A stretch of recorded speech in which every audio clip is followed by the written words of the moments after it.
सबसे पहले बात दिल्ली और एनसीआर की। गुड़गांव, नोएडा, ग्रेटर नोएडा और गाजियाबाद जैसे इलाकों के आगे भी नेशनल कैपिटल रीजन यानी कि एनसीआर बसा है। ये बात शायद बहुत कम लोग ही जानते हैं। हमारे लिए तो एनसीआर की हदें दिल्ली से चंद किलोमीटर बाहर जाते ही खत्म हो जाती हैं, लेकिन अब तक सरकारी कागजों में 33,500 स्क्वायर किलोमीटर का इलाका एनसीआर में आता था। उत्तर प्रदेश, हरियाणा, राजस्थान और दिल्ली के 15 जिलों को एनसीआर के एलीट क्लब की मेंबरशिप मिली हुई थी और अब इसमें नए मेंबर भी शामिल हो गए हैं। ऐसे में सवाल उठ रहा है कि सरकार के इस फैसले में कितनी समझदारी है।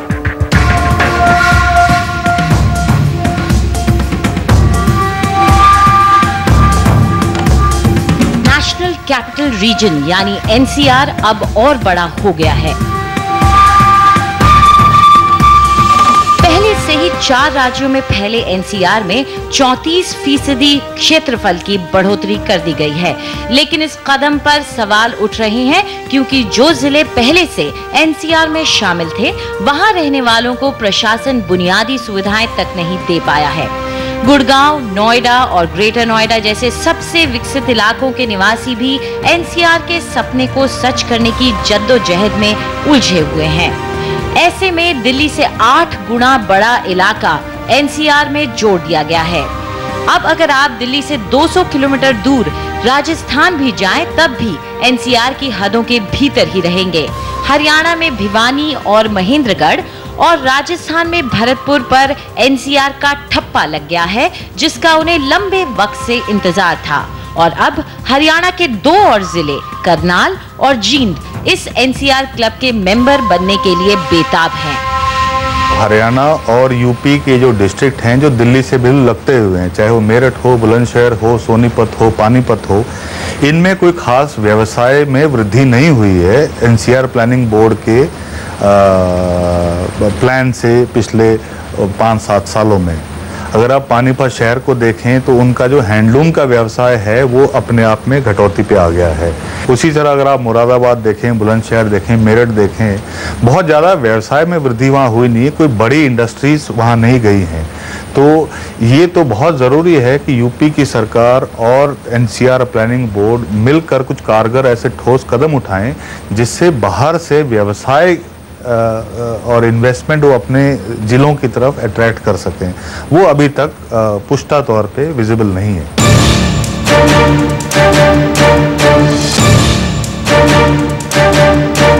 एनसीआर में अपनी जिंदगी भर की कमाई लगाकर घर खरीदने वालों ने जो ख्वाब देखा था वो बिखरता हुआ नजर आ रहा है। यहाँ प्रॉपर्टी की कीमतें तो आसमान छू रही हैं, लेकिन गुड़गांव जैसे शहर में सहूलियतों पर नजर डालें तो ये शहर कहलाने लायक ही नहीं है। चलिए, मकान आपने बिल्डर ने बना दिया, बिजली पानी नहीं है।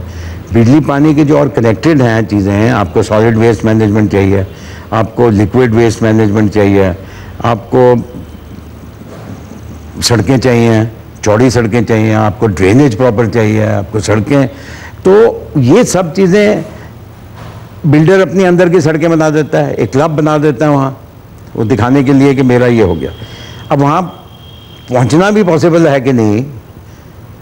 जब बारिशें पड़ती हैं सारा गुड़गांव का बुरा हाल हो जाता है, दिल्ली का ही बुरा हाल हो जाता है, गुड़गांव वगैरह तो वर्स्ट है। प्राइवेट बिल्डरों की बनाई कॉलोनियां एक अलग ही दुनिया लगती है और जब उसमें रहने वाले कॉलोनी के बाहर कदम रखते हैं तो पब्लिक ट्रांसपोर्ट और अच्छी सड़कों की कमी एनसीआर के वादों को खोखला बना देती है और दिल्ली से दूरी और खलने लगती है। यहाँ रहने वालों का गुजारा बैकअप पावर सप्लाई और निजी कॉन्ट्रैक्टरों से खरीदे हुए पानी पर होता है। जाहिर है यहाँ रहने का खर्चा दिन ब दिन बढ़ता जा रहा है। ऐसे में अभी इन नई जगहों में निवेश करना भले ही समझदारी लगे, लेकिन जानकार सलाह दे रहे हैं कि कोई भी कदम उठाने से पहले नफा नुकसान अच्छी तरह से तोल लें। बिल्डर्स को इससे साइकोलॉजिकल बेनिफिट मिल सकता है क्योंकि इन्वेस्टर्स सोचेंगे वो एनसीआर हो गया, देखो एनसीआर में जितने इन्वेस्ट किया था नोएडा में या गुड़गांव में वो मालामाल हो गए। जिन्होंने 20-20 हज़ार की जो ज़मीनें ली थी गुड़गांव में आज 1 करोड़ की हो गई हैं, वो ठीक है।